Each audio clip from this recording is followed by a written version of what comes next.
Ethics reform taking center stage at the state capitol tonight, less than 3 weeks before the state budget is due. Lawmakers have vowed to unveil strict policies to crack down on corruption. So, do their plans go far enough? Capitol reporter Kimberly Howard is live at our Capitol Bureau now to break it all down for us. And Kimberly, how about it? What's the plan here?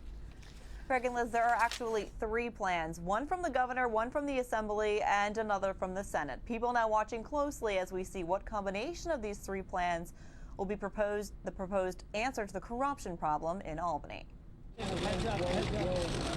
On the heels of 2 of the most high-profile political scandals in New York State history, lawmakers promised cracking down on corruption would be a top priority. We're building a better mousetrap, but once again, is it going to be enough to catch a rat? Both houses and the governor put forward ethics proposals, but they all look a bit different. We stand stronger than at any point in recent history. Among Governor Cuomo's plans, limiting outside income to 15% of a lawmaker's base salary. That works out to less than $12,000 a year. The Assembly's plan is a lot less restrictive, allowing roughly $77,000 in outside income a year. But it still means lawmakers like Assemblyman John McDonald, who is also a pharmacist, would have to take a pay cut. I can live with something like this. It allows individuals the opportunity to continue to practice their profession or their career without totally making them step away from it. But Republicans in the Senate are shying away from outside income restrictions at all. It's a horrible idea. It's a horrible idea.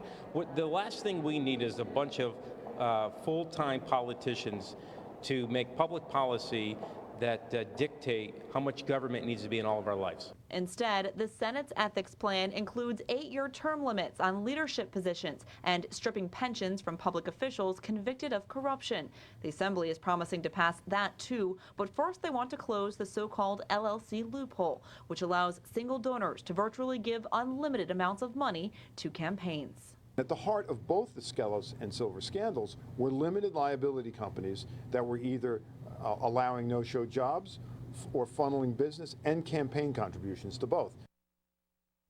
The Senate passed its ethics plan today. The Assembly plans to pass its proposal tomorrow. And by the way, that isn't the last we'll see of Silver and Skelos. It was just announced that both men will be sentenced on the same day at exactly the same time. That's on April 13th, and you can bet we'll be there. Live at the Capitol Bureau, Kimberly Howard, CBS 6 News.